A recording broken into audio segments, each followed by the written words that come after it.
Welcome to the Mayo Clinic Human Optimization Project, where we're creating the blueprint to help you become the best human you can be so you can give your gifts back to the world.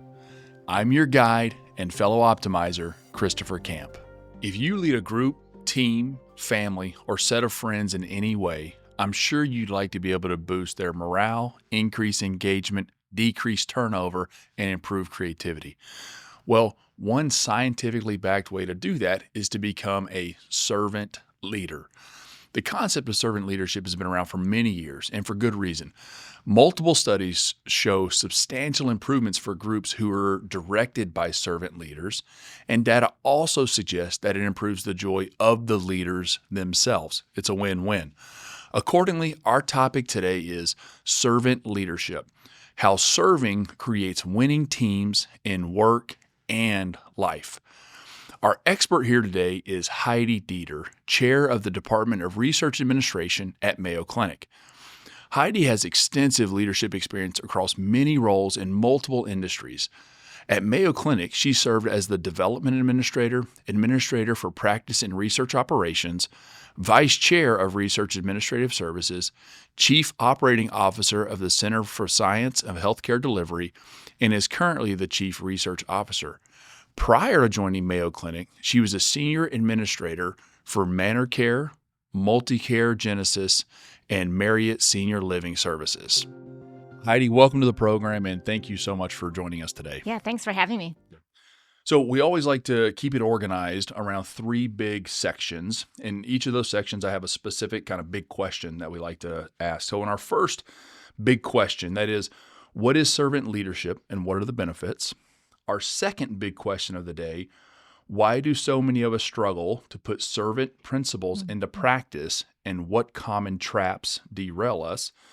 And then in the third section, we'll start to get into some solutions. So our third big question is, what concrete practices can anyone adopt to lead through service and unlock peak performance? Sound fair? That sounds great. All right, it's a tall task, but I think you're up for it. I look forward to figuring it out with you. All right, let's do it. We'll do it together here. So we'll start in that first section where we're going to just really kind of talk about what servant leadership is and what the benefits are. So this concept of servant leadership has really been around since the 70s. It was initially described by Robert Greenleaf, but much has changed since then. We're living in a very different world. So can you give us an updated definition? How do you define servant leadership in modern times? Yeah, and actually, I'm not even sure if I would say the definition is different. I mean, there is a ton that has changed in the world, no question about that. But when you think about it, the ultimate definition of servant leadership is serving other people. That doesn't change over the course of the decades, right? So it's really just about taking care of your employees. Wonderful. So I love things that kind of transcend time. And I do think that this is a concept that absolutely does that. But I like what you said in that how we do it may look a little bit different than it did in the past. So we hear a lot about these different styles of leadership. So servant leadership is kind of is one style. A couple of the other styles we hear about that are really popular are transformational leadership or charismatic styles of leadership. Can we go through each of those and maybe explain how are those the same or different than servant leadership? Yeah. Well, starting with servant leadership, I would say that really comes from a place or a posture of humility. Right? I mean, you have to be really humble to be a servant leader.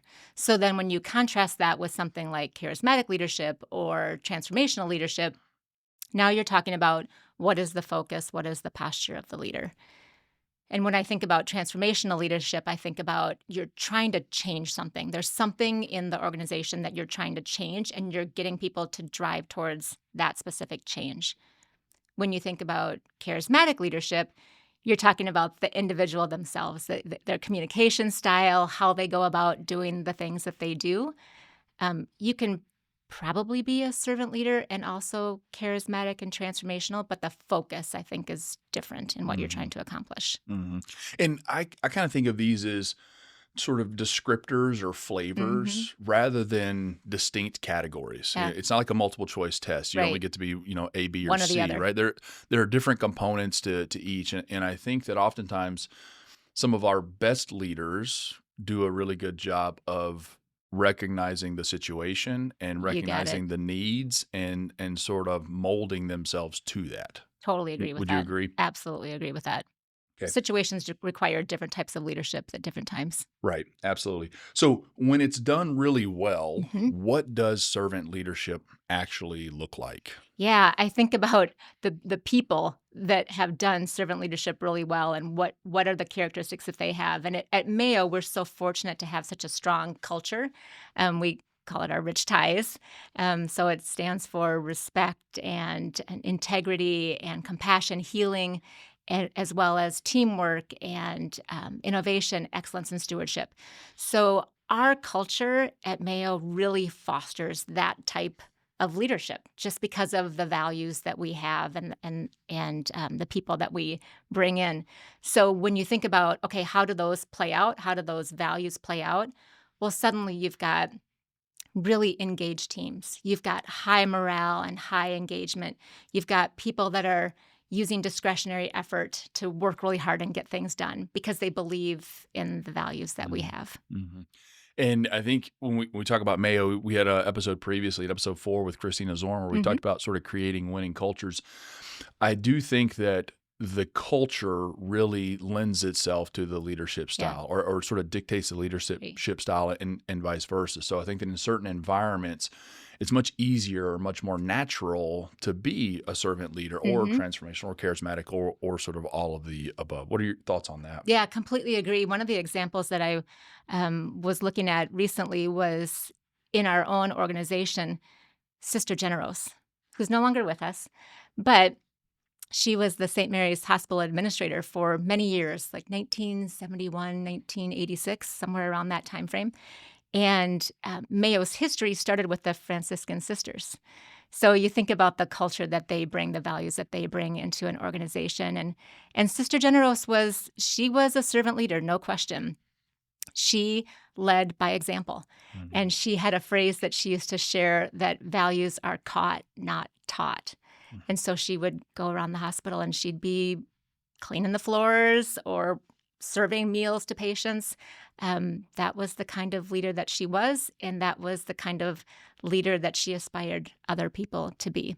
So, in an organization like Mayo Clinic, it's very easy to be a servant leader. That's a lot of the people that are here are servant leaders just based on our culture. So, can we talk about the benefits of doing it? Mm. Obviously, it wouldn't still be around as a concept for whatever that is, 50, 60 years. Mhm. And honestly, it was sort of named servant leadership in the 70s, but has really been around since the beginning of time. Yeah. And I think something like this wouldn't transcend time unless it were effective. Right.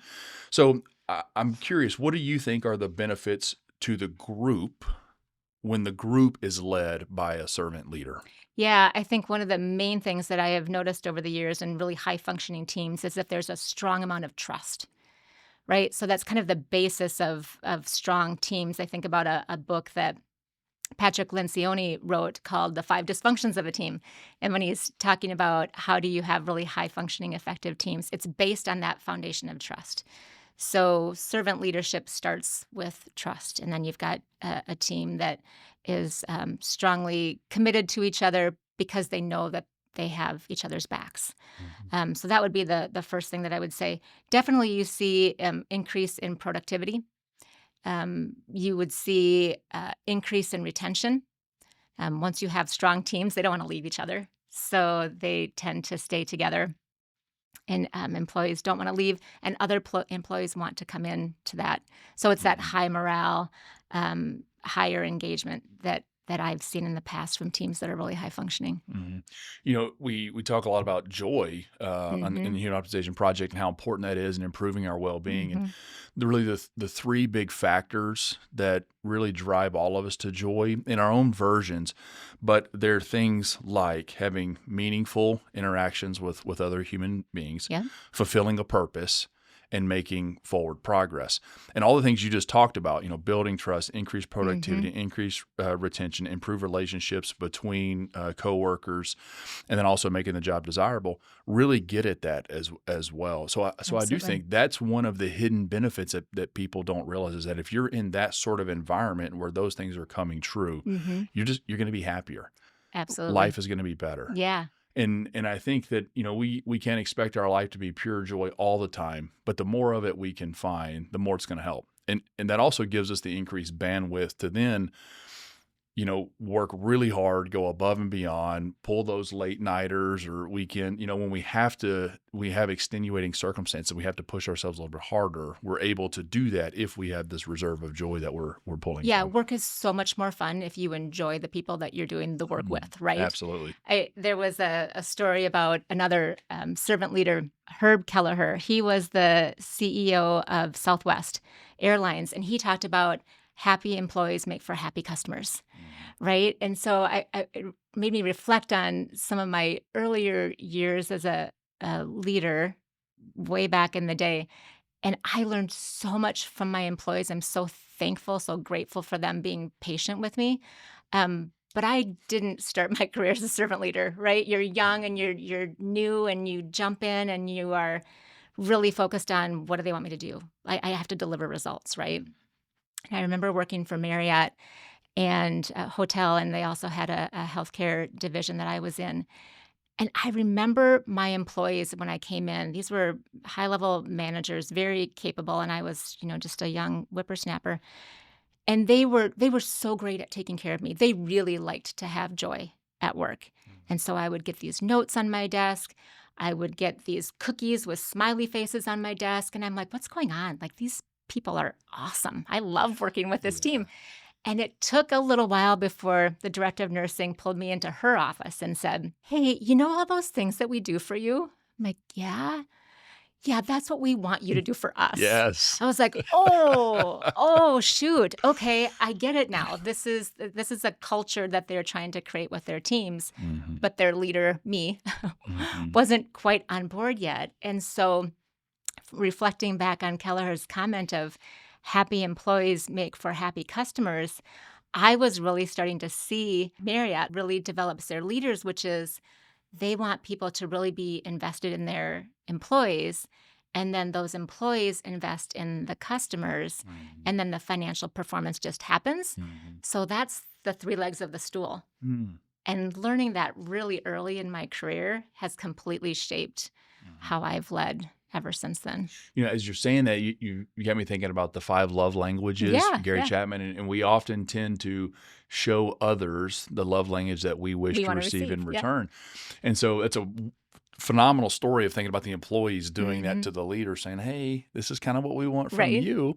But I think that goes both ways, that the leader can then do that for the employees as well. And servant leadership may be another opportunity to do that. So completely agree. Let's talk about, we talked about the benefits to the group. Let's talk about the benefits to the leader. So how can the leader themselves benefit from servant leadership? And I ask this question because oftentimes you think, if I'm going to be a servant, that sounds rough. That sounds terrible. That sounds, like indentured servitude, sort of I'm always sacrificing and this is going to be a huge challenge for me. Is that the case, or can it be more beneficial to the leader? Oh my gosh, it's so beneficial to the leader. I shared the story of how I learned from my team. But you think about when you're mentoring someone, isn't it always that the mentor gets more out of it than the mentee? It's the same thing with leadership.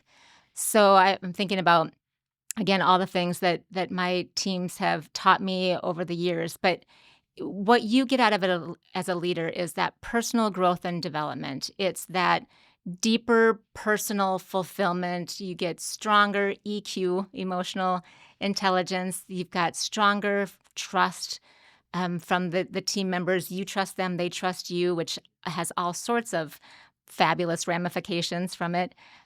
Stronger influence. It's just all about growth. And as a leader, you don't want to be the one that's teaching everybody. You want to be in it as much as your team's in it. So the more growth that you can receive as a leader, the more it goes back and forth between you and your team, which, there isn't anything greater than that. It becomes that sort of two-way street Totally. in both directions.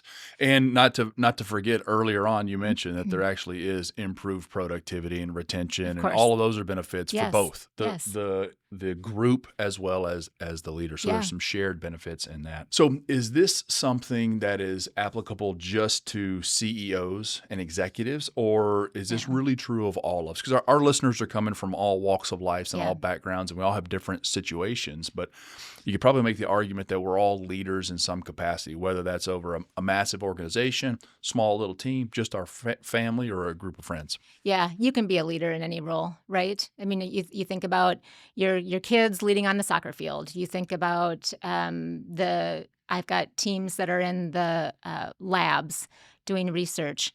They don't have a title, right? They're just doing their work, but they can be leaders wherever they are. Informal, formal, title, no title. You can be a leader wherever you're at. So all these things apply to individuals. I agree 100%. I think anytime where there are more than two or three people gathered, there's an opportunity for leadership. Absolutely. And actually, it doesn't have to be just one individual in that group. It can really be everybody. Yeah, I think having a servant leadership mentality opens the door for multiple people to play leadership roles and sort of shares that burden of leadership. agree, agree. Well, I'll have to ask you a question because Hmm. as physicians, we consider all of you Hmm. leaders at Mayo Clinic, but you don't necessarily have the title. How does that play out Hmm. with your patients? So this is something I actually talk to our residents about a Hmm. lot because oftentimes when our residents come into their medical training, they think of leaders as somebody who's going to be the president of the society or the Hmm. future department chair or Yeah. something like that. But I tell them you're actually all leaders in every interaction you have. When you're in the operating room as a surgeon, there's a team there, and that team needs a leader. When you're making rounds on the wards, you're interacting with a lot of people. There's a team there, and you can lead in that. Honestly, when you're just sitting across from a patient, it's just you and that one patient, and that's Hmm. one of the best and most intimate relationships that we have, and very important. That's an opportunity for you to lead, and honestly, it's an opportunity for the patient to lead, the physician as well, Mm-hmm. in telling their story. And so really this is in every aspect of our lives. No matter I think no matter what your profession is, and also your personal life too, you're going to lead as a member of your family or as a person who lives on your block or in your neighborhood Hmm. or in your church group or whatever it is. Yeah. So the leadership opportunities are everywhere. We just don't always see it as that. Yeah. Agree. Yeah. Thank you. So let's jump into our second question. Yep. So this is, we talk about this being all over the place. Hmm. We all have the opportunities to do it every day. Clearly, the benefits are vast. Sometimes we still struggle with it, though. Yep. So in this second question, we'll talk a little bit about why this is hard for us. So first, let me ask, overall, how are we doing in this? Do most people who are leaders, do they tend to practice with a servant leadership style and mentality, or is this something that's uncommon? So my lens is often Mayo Clinic, right? And we talked about that a little bit earlier, where we have such a strong culture here and such strong values that we often have a lot of servant leaders. When I leave the walls of Mayo Clinic, not as common. Mm-hmm. So it is a little harder to find people outside of Mayo Clinic who have such a high percentage of servant leaders in the same location, just in my experiences. Mm-hmm, mm-hmm. I think that's very fair. But why is that? So, what are some Yeah. of the most common barriers you've seen that prevent folks from being servant leaders? Well, we're human, which means that we're selfish. Just inherently, we're just selfish by nature. And so you have to actually have a different mindset when you're thinking about servant leadership. And so I think a lot of people want to be servant leaders. It sounds like the right thing to do if you care about people. And yet you have to be really intentional about it. And so that takes a little more work. Mm-hmm, mm-hmm. That's good. And I think, too, along the same lines of sort of being selfish, is that oftentimes we sell ourselves short. We're selfish. We think we have to take care of ourselves, but that's short-sighted. And Hmm. ultimately, for us to be our best selves, we need all the people around us to be their best Absolutely. selves as As well. well. Yeah. And so I think that we really do have that tendency to be selfish, and let our ego kind of play Yes, into right. this. But unfortunately, I think it fails us in that regard. So what about current time pressures? And that can be a real challenge too. You've got a lot of competing interests, a lot of things vying for your time. Some people might say, listen, I just don't have time. It's easier for me just to tell everybody what to do. Absolutely. That's a very real challenge. Ego, time, I think are the top two, in my opinion, that get in the way of people Mhm. being a servant leader. Because if you think about servant leadership, you're really thinking about the other person. So you become you're on their time frame, not on your time frame anymore. And that means you need to slow down, you need to stop, you need to listen. And the world is going really fast and it's hard to keep up and the demands are high, both at home and at work. And so to just pause all of that, to listen to someone who might be going through something or to help them, walk beside them, that takes time. Mm-hmm. And you've got to be committed to doing that, Mm-hmm. or it's not going to work. And I think the time scarcity and selfishness actually compound one another. Mm-hmm. If we don't have time, Mm-hmm. so then we just fall to our default, which unfortunately is selfish Yeah. and ego driven. And so in order to sort of rise above that default setting of focusing on the self, you need to actually take the time. You don't have a lot of time. That becomes a real challenge for Yeah. people. So I think that it requires some intentionality No to question. do this. No question. You have to actually think about it when you wake up. How am I going to show up today? Mhm. And reflect on it as you're going to bed at night. How Mhm. did I show up today? The good news is if you do that enough, I think that can become habitual and then that can become the default, Yeah. which is really nice. So I would encourage people to recognize it may be challenging early on, but that's a short-term challenge. Yeah. And I think that's also one of the other things that limits people is a focus on the short term. Mm-hmm. And so oftentimes you may not see the fruits of your efforts with servant leadership early on. Sometimes Right. it may be a little bit delayed. Right. Yeah, no, I completely agree. I would say, again, having to be intentional about it it's a habit. It's something that you have to um, intentionally develop because it's not going to come naturally. Mhm. So if you can think about it every day as how am I going to show up today, get feedback on how you showed up, reflect on it, start again. I think that's where it starts to become natural, more natural to you, recognizing that again, you're going to have those days where something happens, a deadline hits, and you're going to have to turn into, I need this from you now. Mhm. And I don't have the patience or the time right now to sit down and walk you through it because we're on deadline.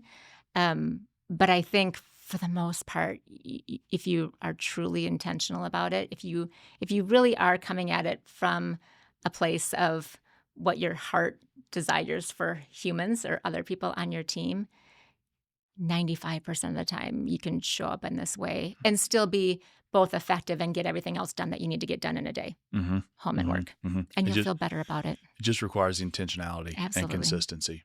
Yeah.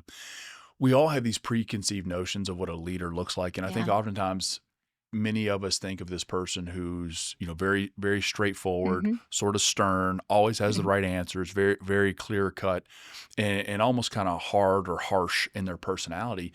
And I worry that that may have some people thinking that, well, servant leadership, maybe that's too soft. Yeah. And that it's inappropriate. So, are there negative, preconceived misconceptions that you think people may have about servant leadership, and how does Yeah. that limit us? No, I think it's exactly what you just said. I think people think that that's soft, that Mhm. as a leader, you're soft, that you are too people centric, or that you can't make the hard decisions or be directive. And just another example, if you go into Chat GPT and you Google like the most famous servant leaders, Jesus pops up. Mm.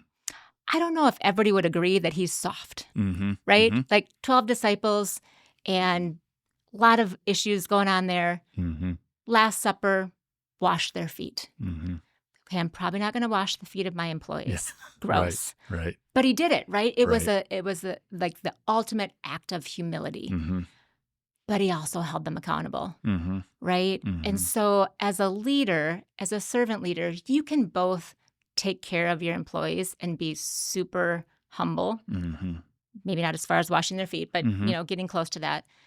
And you can also drive results and Mhm. hold them to accountability and make sure that they deliver on what they're supposed to deliver on. And still obviously be tough and to Totally. experience persecution and Yeah. crucifixion Yeah. and whatever else it may be. And there's so many other examples too. If you think about Mother Teresa and Martin Luther Mhm. King Jr. and all these Mhm. people that you would consider servant leaderships, nobody thinks of them as weak Not or soft. or soft. Not at all. Yeah. And I actually think a lot of different leaders have talked about this in the past, that oftentimes weakness is not being able to control our own emotion and change our own defaults. And we've sort of already said that our default is to be selfish, and sometimes it is to be harsh. And so actually acting in that way is the weakness. Having the ability to recognize that, intentionally change or pivot from that to a servant mentality is actually much more strength. There's more strength required for that. I completely agree. I was doing a little bit of research last year on the word submission. It just gives me prickles on the back of my neck. The idea of it is like, oh, that sounds so subservient. And so I dug into it a little bit to learn more about it. And what I found is that submission is actually power under control. And when I read that, it completely just flipped the switch on what submission is. And I thought, power under control, like that's hard to do. But when you think about servant leadership, it's the same thing, right? It's you've got power. You've been given the title in many situations as a CEO. You've been given power. But you don't have to exude that power, right? If your power is under control and you're then empowering your teams to do better, if you're focused on your teams, that's much harder to do than start barking out orders to people. That's easy to do. Getting angry at people, that's easy to do. Hearing something that might not be going the right way and then listening as to why did we get to that point? What do we need to do differently? What are other people's ideas? That's power under control. That's phenomenal. I love that definition. So there's been some research that's shown that managers tend to overestimate their own levels of servant behavior compared to their employees' perceptions. Why is that? Who's right? Who's wrong here? The employees are always right. Yeah. Right. Employees and customers are always right. It's their perception. Right, it's right. their perception. That is so reality. Perception is reality. So Very good. they're always right. Okay. I think the reason that it gets a little imbalanced in how people feel about this is there's a lot of things that we do as leaders for our employees that our employees don't really know about, right? And it's not like you walk around and say, hey, I spent 5 hours this weekend re-editing a document that you were supposed to have done last week, right? You just don't do that. Right. But that's our job as leaders, is to do that, to take care of our employees, to make sure that they look good when they have to do the things that they need to do. So I think there's this, gosh, if they only knew what I was doing for them, and yet it doesn't matter. Yeah, they need to feel supported regardless of how long it takes you. But I suspect it's why there might be a little bit of a difference. It's probably similar to parenting. My kids don't know what I do for them, right? And they don't care. They just want to make sure that at the end of the day they're fed and they have what they need to and then they won't notice it until one day they're parents and they realize, can't wait. oh, mom and dad did a lot for me. This is how hard this is. Anxiously awaiting that day. Yes, I am anxiously awaiting that day. Well, I think it's good because oftentimes as employees, you're exactly right. We don't see everything that's happening behind the scenes. And unfortunately, as humans, we all sort of have this negativity bias where we tend to think threats are negative sentiments are much larger than they actually are in reality. And so unfortunately, we don't tend to give people the benefit of the doubt, which is also true of our leaders. But I think you could argue that if you're somebody who consistently demonstrates a servant type mentality or behavior, your employees are probably more likely to give you the benefit of the doubt and less likely to have that negative bias towards whatever your intentions are. And hopefully when you do something new or, you start shaking things up a little bit, they'll say, okay, in the past, this has always worked out for us, or this person has always had our best interest at heart. So I'm going to keep listening to this and maybe it's going to be okay. Yeah, completely agree. Completely agree.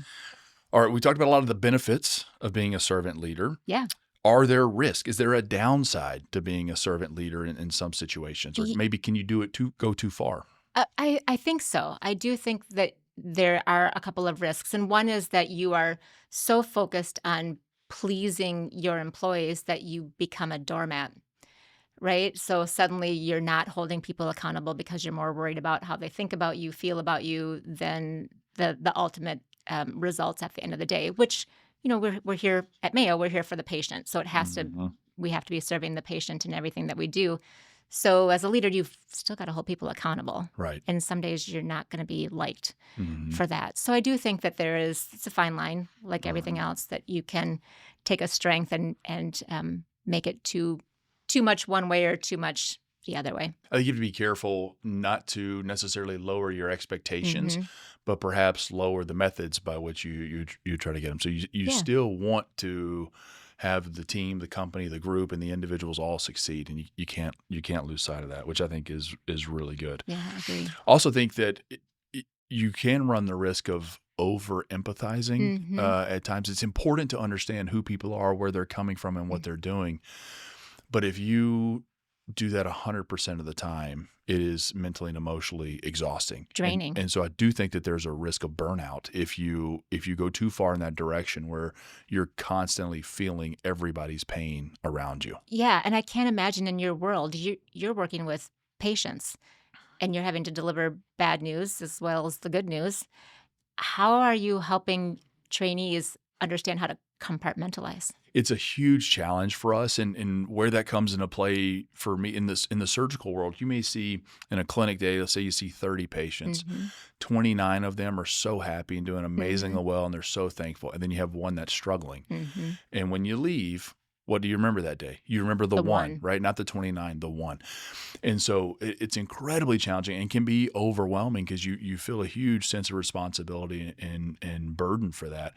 And so I think that we have to do a really good job, one, of appreciating the other 29 that are doing well. And we hmm have to celebrate those hmm wins when we get them, hmm because it's very easy to say, okay, we expect to win. That was the expectation. Good. Box checked. hmm Let's move on. Yeah. No. You got to stop. You got to pause. You got to celebrate. Yeah. Even the small things, enjoy it, even if you expected it. So really don't let the other 29 be dismissed Right. without celebrating that. But then for the one that is struggling, I think you have to sit down and kind of figure out why. And one of the things that's always helpful for me is sitting down with the patient across from him and saying, okay, let's look at everything. What did we do? All right, we did surgery. Surgery went great. There were no hmm issues there. You're let's say you're doing physical therapy now. You're going to physical therapy. You're following the plan. You're doing everything you should be doing. Okay. This is not your fault, and so kind of hashing that and saying this is biology of healing, or this is a problem, or this is a thing that happens. It's an infection. We couldn't help it. And sometimes I think it can be really helpful if you do that with the patient and the family and whoever is involved, and you can say, okay, we understand everybody here is doing all they can to give you the best outcome hmm possible. That also helps us recognize we're all on the same team here with the same goal. Right. So then that burden becomes shared. So you're not the only one with 100% of it on Yeah. your I shoulders. like And we that. all say we have all done our parts. We will all commit to hmm continue to do our part to kind of help. And then I think you share that, and I think that really helps. So we try to enjoy the things that are going well, Yeah. and then we share those as well, Yeah. and then we kind of divide the burden, the things that are not going well. Yeah. And I think that helps, but it's still really hard, and I still struggle with it. hmm Yeah. hmm How about for you as a leader? How do you do that? Yeah, it is really hard, right? When you're taking time to meet with your employees and understand what's going on in their lives. I mean, there are days when I'm like, if everybody on the team knew everything that was going on with everybody on the team, people would wonder, how do we even Right. function? How do we even move one step forward? Right. Because these are busy professionals that are dealing with issues with their kids, issues with their parents, issues with finances, issues with you name it. And yet they show up for work every day and try to do whatever they can on behalf of this organization. But as the leader, you know all that, and you're trying to manage, okay, I know that this person just got a bad diagnosis, but nobody else knows that. But how do I protect them Yeah. from some of the tasks that are coming their way without telling people what's going on in their Mhm. world, and just that general reminder of, hey, all, just remember there's a lot of things going on outside the walls of this institution, and make sure that you're looking out for your colleagues and you're Yeah. helping them and you're checking in with them to see how things are going. But it's a lot. And the 5-minute drive home doesn't give me enough time Right. to To decompress Yeah. about what happened. So Yeah. thank goodness for fabulous spouses who Mhm. are willing to listen to what's going on, so you can share that burden with someone outside the walls of work, right? Mhm. Which as a leader, you often have to share the burden with Mhm. your spouse or others outside of work. Very good. And I think it gets back to our point we talked about earlier. You have to assume benign intent Mhm. anywhere you can, and so I think fostering, hopefully your culture will allow you to do that, and the servant leadership style will allow Agree. people to do that as well. But I agree. even then, sometimes it's still hard. And sometimes it's just hey, gang, we're going through something really difficult. Mhm. This is going to be very hard. Mhm. And I can't make it go away. You can't either. Yeah. But we're in it together. Yep. I'll at least say that. our situation is terrible right now. Mhm. Here are the things we're going to try to do to make it better. I can't fix this immediately. There will be pain and suffering, Yes. but let's all get together and band together. And sometimes I think that's a challenging situation, but at least, hey, we're on the same team, Right. and our leader has our back, and they're Right. trying to do the best things for us. I think Totally. even if that's as far as you can get, that's a huge help. Yeah. At Sometimes times. that's all you need. Okay, so we're starting to talk about some solutions. Let's get into this third section here, Yeah. where you're going to give us the easy plan on how to be an excellent servant leader all the time. Sure. Yep. Okay, so my first question, though, before we get into that is this something that people are just naturally born with, the servant leadership style mentality, or can it actually be developed over time? Yeah, maybe a little bit of both. So, what I would say is that I think that people are sometimes wired to care for others. I think about my mom, who's no longer living with us. She was absolutely servant leader, even though she didn't have a title as leader. She just took care of people. She loved to do it. Mhm. That was her thing. So, I think people are sometimes wired that way. But even those that are not wired that way, absolutely something that you can learn. Absolutely some new habits that you can develop. It's a mindset shift, right? It's a different posture. And so you have to be intentional about it. But absolutely there are things that people can learn and put into practice. Well said. My mom's the same way, and I always Mhm. felt that way about her. Like she's naturally like that. And if you look at others, think of Mother Teresa. Yeah. I bet Mother Teresa was probably born a better servant leader than I am. Yes. But I also think she worked harder at it than I do as Yeah. well. And so ideally, you sometimes you get that combo of somebody who just like has a natural tendency towards it, but then literally dedicates Works their hard at it. entire life to it. Yeah. That's unbelievable. And that's where you get, true superstar leaders. Yeah. But we don't have to necessarily measure ourselves against the Mother Teresas Thank of goodness. the world, Yeah, right? Right. And so honestly, yes, some of it probably is you're born with it or not, but that doesn't matter. That's happened. You didn't have any control over it. Now you got to look at what you can control. Mhm. And so it doesn't matter where you are on that scale of how much you were given. All of us can improve. Even Mother Teresa could improve and did improve over the course of her lifetime. Yeah. And so those of us that were born with zero servant leadership ability do have some room to improve. My next question is, how can I tell if I need to improve? So is there a way I can say I'm doing pretty good at this, or ooh, I'm not so good, I need to work on it? Yeah. Sometimes you have to be careful about your own self-awareness. Some people will lean towards, yeah, I've got this dialed. I'm great. I'm a fabulous servant leader, which is probably a problem. Yeah, get back Because C portion about ego and and selfishness humility, earlier, right? right? Yeah. I mean, a humble person probably isn't going to say that. Sure. But on the flip side of it, you might also beat yourself up because you're not Mother Teresa. So how do you know, where am I at on that scale of 1 to 100? Where do my current skills align? Again, ask your employees. And they might not tell you to your face, right? Because it's a vulnerable place for them to be. But if you're starting, again, from that place of humility and you've built trust with your team, my team's pretty good about telling me when I'm off. They won't come and say, hey, you're being nasty. They will say, hey, when's your next vacation? I'm like, oh, okay. Heidi, it's time. It's time. Let's get you out of Do you here. have anything fun planned this weekend? Oh, okay. Maybe I need to take a step Yeah. back and Yeah, recalibrate. sure. But I think, again, Mayo Clinic does such a great job of leadership assessments that oftentimes they come out in a Leader 360 where someone, or there's consistency of, gosh, we just don't feel like we're getting what we need from this leader, especially in a culture like ours. It's kind of squeezed out where if people aren't servant leaders, they don't tend to last very long. But absolutely build those relationships with your employees and other colleagues to understand, what are you hearing from my team members? What is my team saying about me? And then asking your team, how am I doing? One-on-one and group settings, am I doing okay? Is there something that I could improve on?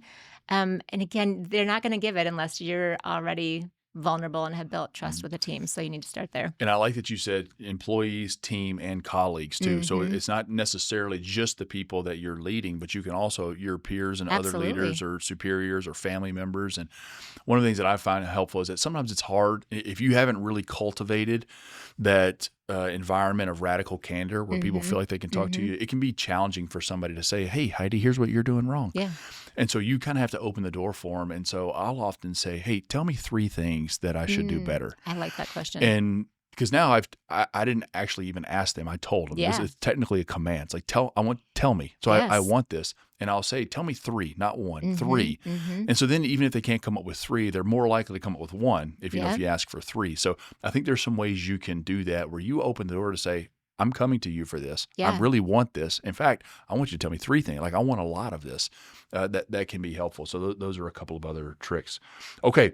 So now that we know that we can get better at it, and we know that most of us need to get better at it, can you tell me how we get better at it? That's the big question. And I know this isn't like an easy, 5-step process to Right. become the world's greatest servant leader, but can you outline some steps that I can take to become a better servant leader? Yeah, absolutely. And I want to go off of what you just said, the comment that you were just making about making sure that your team's aware of what you're trying to do. If you want to be better at servant leadership, it's not like you can flip the switch tomorrow and start putting these things in practice, and then your team's suddenly going to be like, oh, wow, she's a servant leader now. You have to be intentional about the change that you're trying to make. And I'll share a quick story with you. Years ago, when I was starting in administration at Mayo Clinic, I was brought in from another team and I was given a task, and it was based on the role that I had just left. And so I thought, cool, I'm the expert in this space, so I'm going to take off running and I'm going to put some new policies in place, and it's going to be amazing, and my teammates are going to love me for fixing this problem for them. Off and running, you're smiling, you know where this is going. So I came forward to my team and said, okay, here are all these changes that we're going to make now. Isn't this wonderful? And it was like dead silent. These are my colleagues, right? And they were like, okay, who's the new girl? Does she not know how this works here? And thankfully, they were such a collegial group and so kind that they basically said, yeah, who did you ask about any of those recommendations before you decided to share them with us? And I thought, well, I came from the area that this is related to, and so I had all the ideas. I just put them down on paper, and they're like, yeah, it doesn't work that way, right? So kind of reversed on that and went back and did some more focus groups and working with my colleagues, my employees, came up with a better proposal. Of course, right? It's always better when it's done in a team. But not too long after that, I had the opportunity to go to a week-long executive course at the Center for Creative Leadership.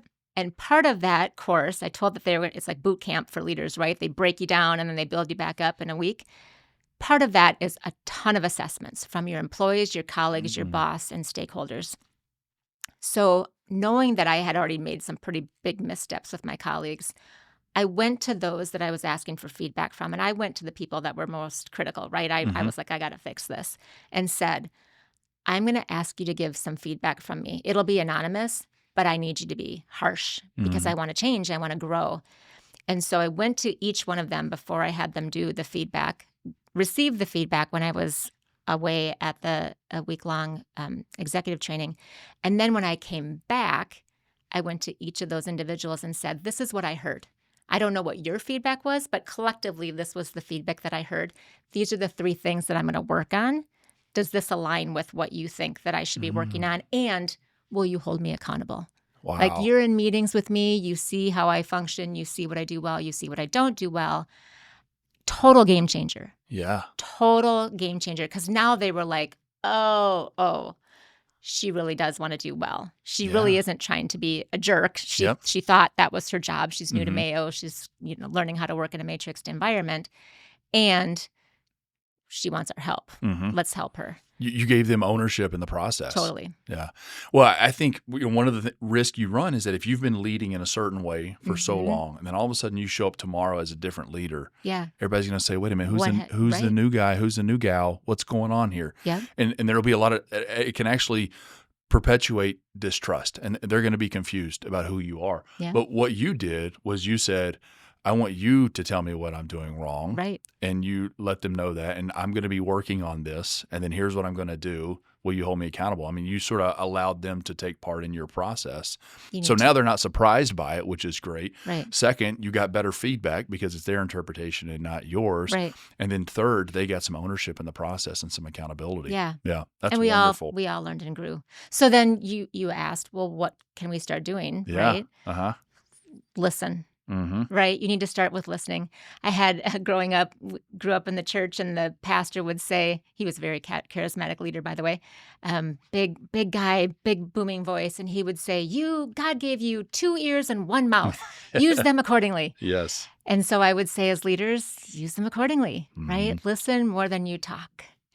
Give people an opportunity to share their thoughts before you weigh in and make a decision. I So love it. that's a great place to start. Okay, this is fantastic. So as we start to wrap up, any other top tips that you would give somebody who's looking to become a better leader?